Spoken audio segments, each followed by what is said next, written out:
Mutual presents Under Arrest, directed by Martin Mugner, and starring Joe DeSantis as Police Captain Jim Scott. Under arrest. Into your cells.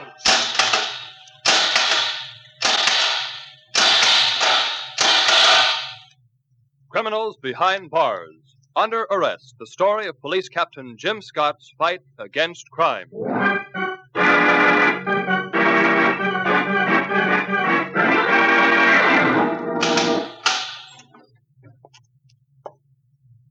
Hello, Coleman. Oh, Captain Scott, I knew you'd come. What do you want? I'm innocent. Every man in the death house says that. Well, I'm not every man. I'm me, Ben Coleman. Yeah, but only till noon tomorrow unless you help me. You shot down a cop on a payroll stick-up. Why should I help you? Because I was framed. So long, Coleman. Oh, wait. Every cop killer says he was framed. Scott, I'm on my knees to you. You're my last chance. You can prove I'm innocent. In the next 14 hours? Got a trial a week long. Scott, into my head comes a thing from the Bible. The heart of heart, know no better, and may be forgiven, but the gentle of heart who do know, and yet harden their hearts, how will they answer to themselves afterward? What have you got, Coleman? A tip by the grapevine. There's a guy who really killed that cop and stole the payroll. He got into town last week. Name him McGraw, and you can find him at 2801 River Street. See him, Scott, please. You're a faker, Coleman. That Bible quote of yours, that's not the way it goes at all. But the sense is right. So long.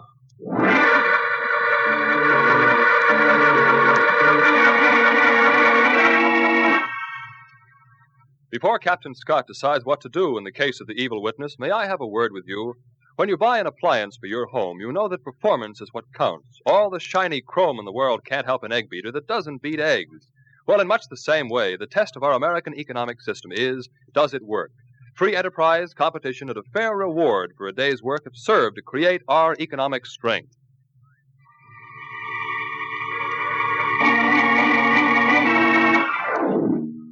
The devil himself must have been behind that young fellow, Ben Coleman, to make him haul off and sock me with that misquote from the Bible. Because it got me. I went down to the 2800 block on River Street, which is at no time, and especially at night, a suitable place for a Girl Scout picnic. As I turned into the block, it was a little rougher than that. There were shots and a sedan driving around the far corner and out of sight. I started running toward where the shots had been fired at the same time that everybody else in the block, brawling kids, blousy women, and men in their undershirts, ran away from it. I came to the spot. Right beside the corner lamppost, the man was sprawled, face down across the curb. A quick search, no papers. I grabbed the lamppost call box. Captain Scott at River and 28th Street. I want an ambulance and a patrol car, fast. 10-1 you're the law, mister. That a good bet? Sure winner. Did you see this happen? I hear it happen, mister. I'm in a cigar store, and I just come to the door when the shots go off. Is he dead, the guy? 4 bullets in him, but not dead. By the way, where's number 2801 on this block? Right there, next to the cigar store, mister. That's where this guy come out of. I thought you said you were inside the cigar store. I was. But I know the guy, mister. At least I met him last night. He places a couple of parleys with me. Name of Frank McGraw. A nice fella. McGraw? Look, friend, did you notice anybody who might have seen more than you did? Sure. Just when I'm standing in the doorway, there's a dame must have seen the whole thing. A dame where? Across the street, number 2804, 3rd floor. See that open window? There was a dame looking out of it. She don't belong in this block, but she's still up there, unless she goes out the back way. Okay, here come my boys in the ambulance. Thanks for the tip.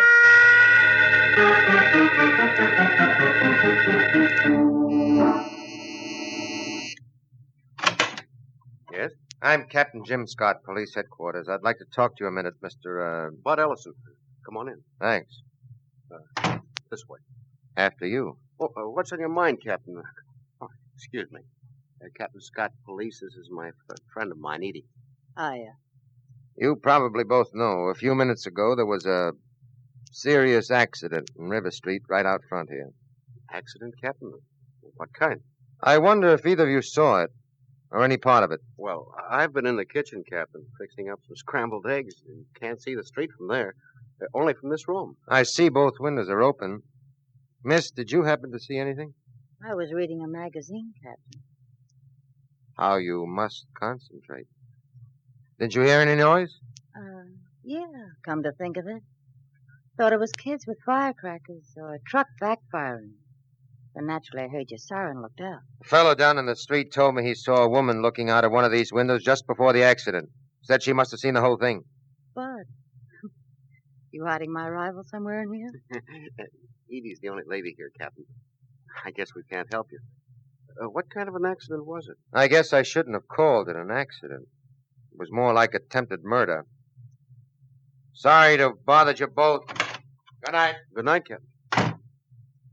Gosh.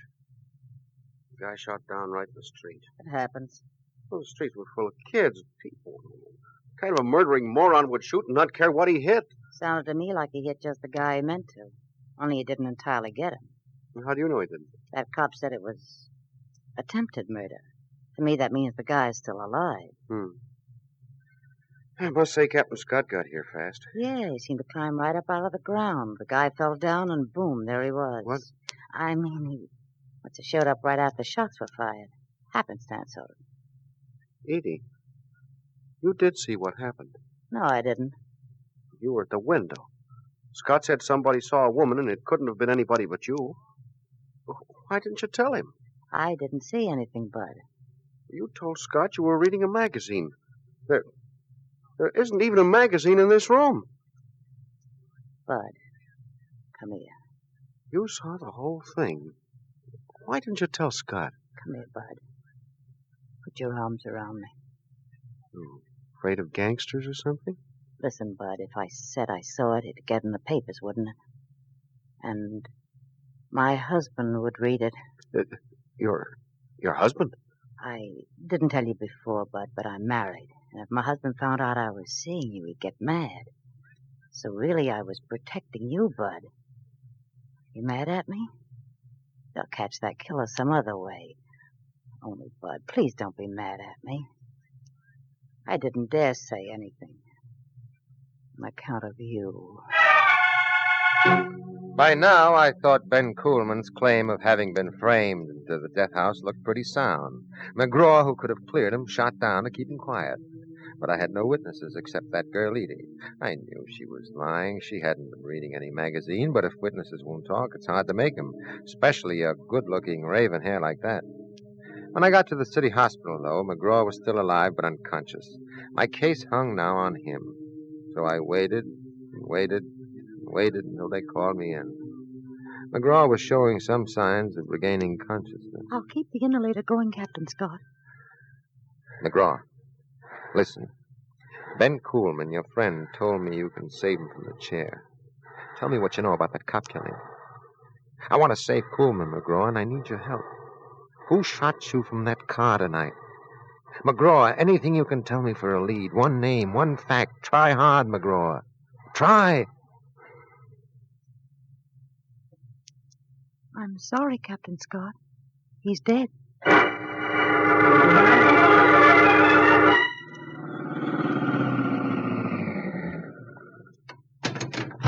Joey? What are you doing in the garage? I knew you'd be coming back to the house to change the plates on the car, Joey.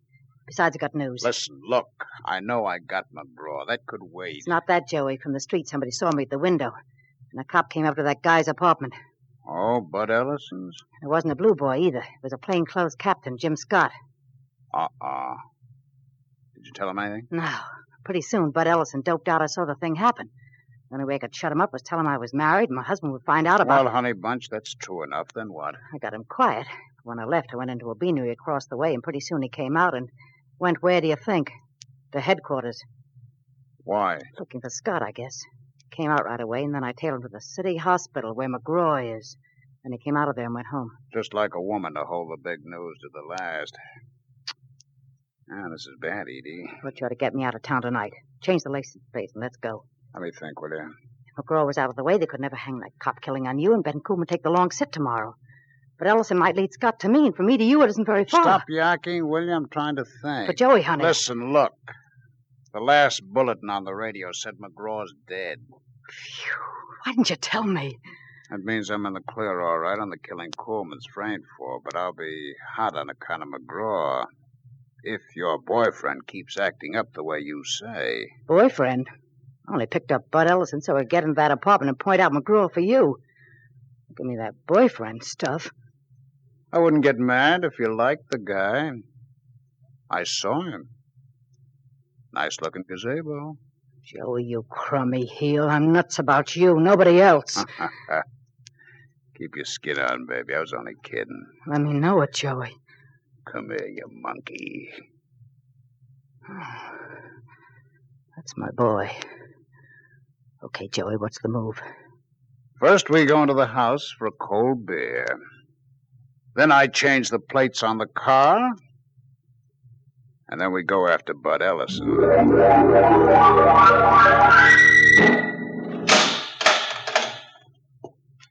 I'm back, Coleman. Oh, Scott. Did you see McGraw? Yeah, I saw McGraw. 4 bullets from a car just as I got there. Dead? Later. What could he have told me, Coleman? The name of the guy who killed that cop. He saw the stick-up happen. It was upstate. He got scared and ran away. I didn't want to tell you before, but you'd have had to sweat it out of him. Who could have shot him? You know as well as I do, Scott, the real killer of that cop. The guy I'm going to sit in for tomorrow. Do me a favor, Scott. Sure. This envelope. Inside there's a picture of my folks out west and my wife. I refused to see her the last 6 months. Well, tomorrow, after 12 o'clock, high noon. Look up my wife and get this to her, will you? Clayburg, upstate. Funny on what little things a man's life can hang. On River Street, a shifty little bookie told me. You happen to know a guy named Bud Ellison? No. Well, he might have been of some help, but he wasn't. How about a girl named Edie? Edie what? I didn't get the last name. Is she tall? Black hair and violet eyes? You know her? Well, look at this snapshot. That girl, Edie's your wife. Where'd you see her, Scott? Didn't she tell you who she was? No, she didn't, but... Well, there was no reason to, Coleman. Oh, where'd you see her? On River Street, near where McGraw got shot. Oh. I wrote to her about McGraw only last week, soon as I found out. She must have been on her way to see him. Scott, you can find her. Maybe she talked to McGraw before you got there. Find her, Scott, please. Yes, Coleman, I will. If Edie's anywhere in the state, I'll find her. Sleep tight, kid, and pray hard. Maybe it's gonna pay off.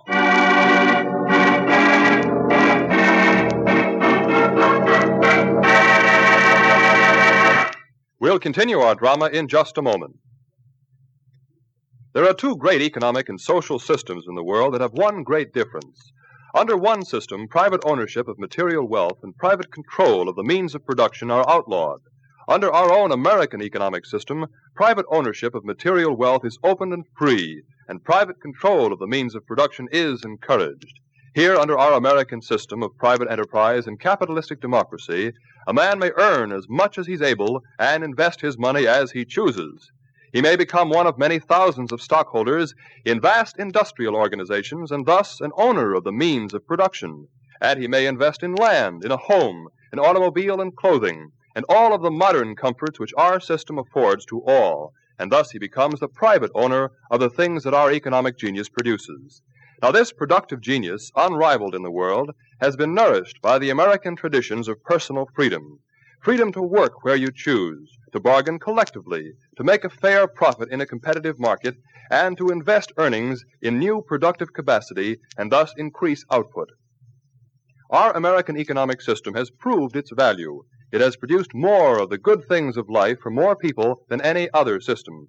It has not only brought us to our high level of living, it has also enabled us to help millions of others who are not so fortunate.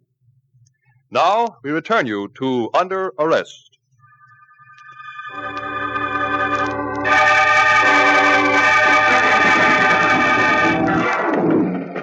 this is Captain Jim Scott, wanted for questioning about murder of Frank McGraw, Bud Ellison, 2804 River Street, and Edie Coleman, address unknown, 26, 5'8", raven black hair, violet eyes, wearing a green print dress. Speed counts. Her husband, Ben Coleman, is scheduled to die in less than 8 hours, and he may be innocent.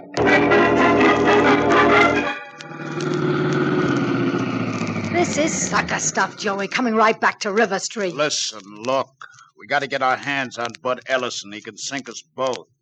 Clean this up, Edie, and we beat it to the West Coast and enjoy that dough at last.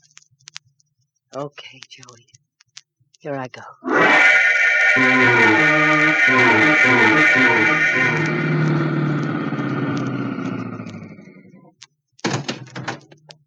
Hey, Captain. Oh? That dame I saw at the window before. She wouldn't talk to you, huh? What's she? You spend all your time in doorways? If you had to live in the lousy room I got, you'd like doorways better too, Captain. You on your way to see Bud Ellison again, huh? Know him, too? I live in the same flea bag. He ain't there. Where is he? With that dame again. What? 10 minutes ago, I see him come out with it. Tallish girl, green dress, coal black hair? Some dish. Tall for a runt like me, but some dish. Where did she and Ellison go? Captain, let me ask you one question. How can I make dough out of this? Bookie business, no good? Who said I'm a bookie? But a guy like me just naturally picks up a lot of dope, Captain, especially in a neighborhood like this.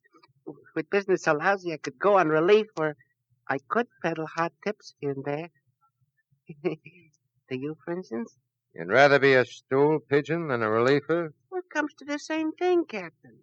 Either way, it's a taxpayer's money I get, but earning it lets me keep my self-respect. What's your name? Shifty Bass. Listen, Shifty. Hey, let go. Hey, what's the matter? You're a bookie, and I can run you in unless you talk. Hey, you Now, listen. where did Ellison and the girl go? They went around the corner, the 2 blocks up. Horse Players Tavern, the paddock. Paddock, thanks. What a...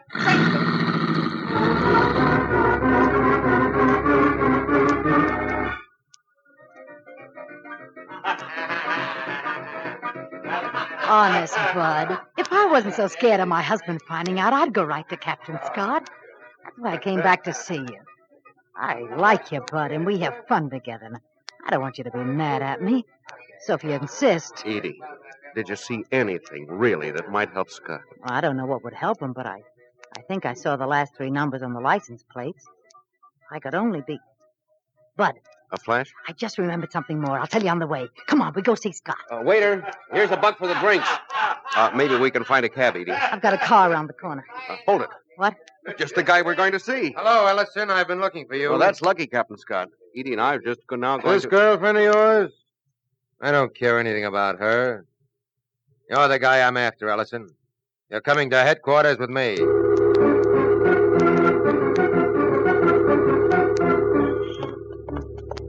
But, Captain Scott, I had Edie persuaded to tell you what she saw of that shooting. Why'd you grab me? This is my car. Sergeant Quinn, watch that tavern door for a girl in green. Get in, Ellison. Well, That girl, Edie. How'd you meet her? it was in a bar 5-6 days ago. You know. Back in your apartment, she saw the shooting, didn't she? Yes, and I made her admit it, only Did she say why she wouldn't talk? Her husband would find out about me, she said. And what did she tell you just now? Well, she decided to talk anyway. She remembered something, and she was going to tell me on our way to see you.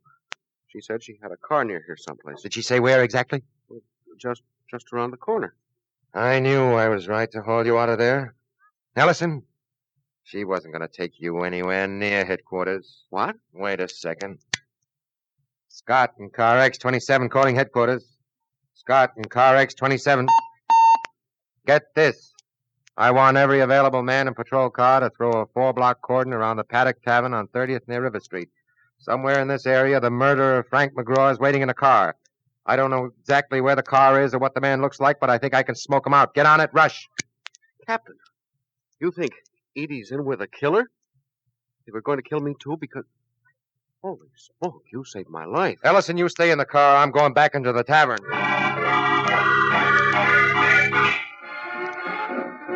Raven-haired Edie was sitting in the booth where we'd left her, and I sat down opposite her. She had a frozen look on her face. Her eyes were wide and a little red around the rims. Back again, Captain? You're in a tough spot, Edie. Name it. Somewhere near this joint, your killer boyfriend is waiting for you to show up with Bud Ellison. And you're sitting here, stuck fast. You can't go to him because of me. And you're scared to death he'll get tired of waiting and come looking for you and find me. Don't you call that a tough spot? Scott, I was just telling Bud why I couldn't tell you anything about that shooting. Why? Because my husband found out I was friendly with Bud and maybe beat him up. I don't think they'd let Ben Coolman out of the death house for that reason. Oh, you know. Scott, Ben wouldn't see me after he got caught. What was I supposed to do, swear off living? It was a coincidence I was in Bud's place. I had nothing to do with McGraw's killing. Much. Ben wrote you McGraw could clear him. He didn't know you tied up with that cop killer. Next, you appear on the scene, pick up Bud Ellison because his apartment was a good spot to finger McGraw from. Only Ellison caught on. Why were you taking him out of here? To get him murdered, too, because he knew you saw the shooting? You're crazy. And you're scared. You're scared numb. Your eyes, those big violet eyes, keep jumping from me to the front door. Any second, you think that killer's going to walk in and you'll know we'll get him for killing that cop in the holdup and McGraw. Shut up. I'll give you a choice, Edie. Choice? We'll wait here till he shows up, or you can take us to him. What? If we wait till he walks in here, there'll be shooting. Innocent people might get hurt. So here's what I'll do for you. Lead us to him, to the car where he is right now, and I'll talk to the DA about you. I don't get you. I know you now better than you know yourself. Before all this is over, you're going to crack and tell us everything you know. You're a gone goose no matter what, Edie, and gone geese always sing. But lead us to your boyfriend, and I'll ask the DA to give you a break. Scott, I could kill you. Edie, you haven't got the guts to sit here and wait. You're saying to yourself, there was Ben Coolman and Ellison, maybe others. What's one more man to double-cross? Shut up! Shut up! This is where you were born to wind up, Edie. Beautiful Edie, trying to decide what's in it for me to double-cross one more man, especially when I might get a shorter jail term for myself. You cracked the stem of your glass, Edie. I told you you can't take it. Cut myself, Scott. I'm bleeding. Will you lead us to that car? All you have to do is walk up to him. Get him out of the car. We won't show ourselves till the right moment. Now think fast, Edie. Because if he walks in that door and we take him without your help, I'll ask the DA to demand the chair for you, too. I wrapped the handkerchief around her hand. He walked out. I held her right elbow. Her body was stiff. She walked in little jerky movements. Trickles of sweat were forming on her temples. Out in the street, I passed the word to my boys and sent her on ahead.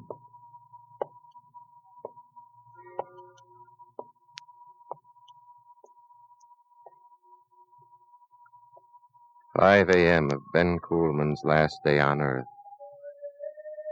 There was no traffic, and in each block maybe only 2 or 3 all-night parkers. Off in the east, across the river, the sky showed a faint tinge of gray. Suddenly the air had a damp, chill feel to it. Up ahead, Edie turned one more corner.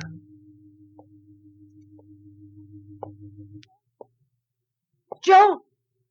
Joey! You still there, Joey? Edie, where's the guy? I was almost coming after you. Something went wrong, Joey. Wrong? What? Ellison wouldn't. He wouldn't believe. What's the matter with you? You look like a stiff. I cut my hand. I feel funny. Let me in the car, Joey. Come around the other side. Open this door, Joey. Let me slide in past you. Please. My legs are going out from under me. For Pete's sake, okay.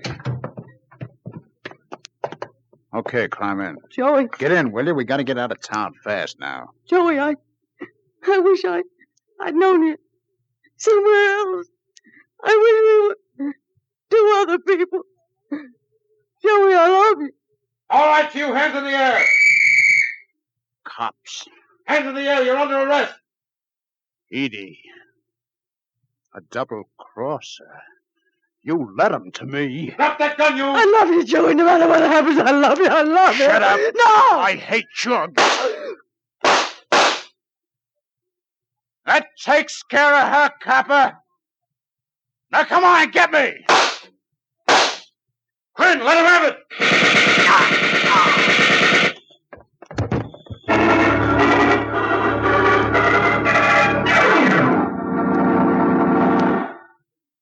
Want the rest of it, Coleman? Sure, go ahead. Joey Casper, near death as he was, wouldn't talk till he was convinced Edie was dead. Then he told the whole story. He shot the patrolman you were blamed for. And he killed McGraw so he couldn't play. And, your wife, Edie, was in... Shut up. You know, I remember her once. First time I met her. Maybe it was the second or third. It was the first I remember, you know. It was at Silver Beach, near where we both came from upstate. Edie had on a yellow beach coat over a bathing suit, no makeup. She never needed it. Oh, that black hair and violet eyes. She was so beautiful. Don't tell me any more about her, Scott. That's the time I remember Edie. It's the only time I want to remember. It's 1 minute past 12 o'clock, high noon, Coleman. You're alive. You're going to be okay? They say a guy never appreciates liberty till he loses it. And his life until he's about to lose it. Ask me again if I'm going to be okay. Coleman, let me open this door for you. You're not under arrest. You're free.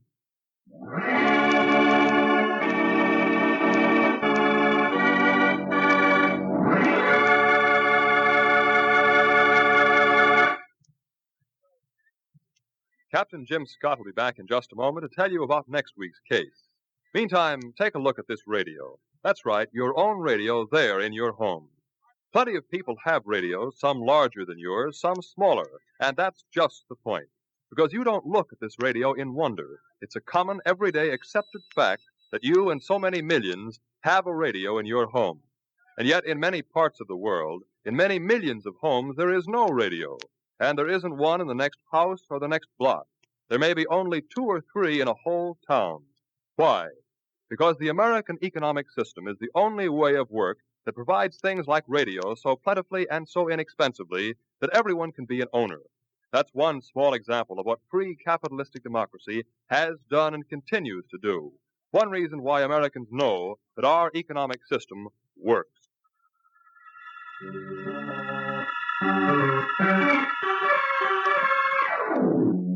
Captain Jim Scott speaking. Next week, I am confronted with a series of mysterious fires, an unsolved murder, a missing gun, and an unusual firebug. I call it the case of arson by remote control. Be with me, will you, in my fight against crime.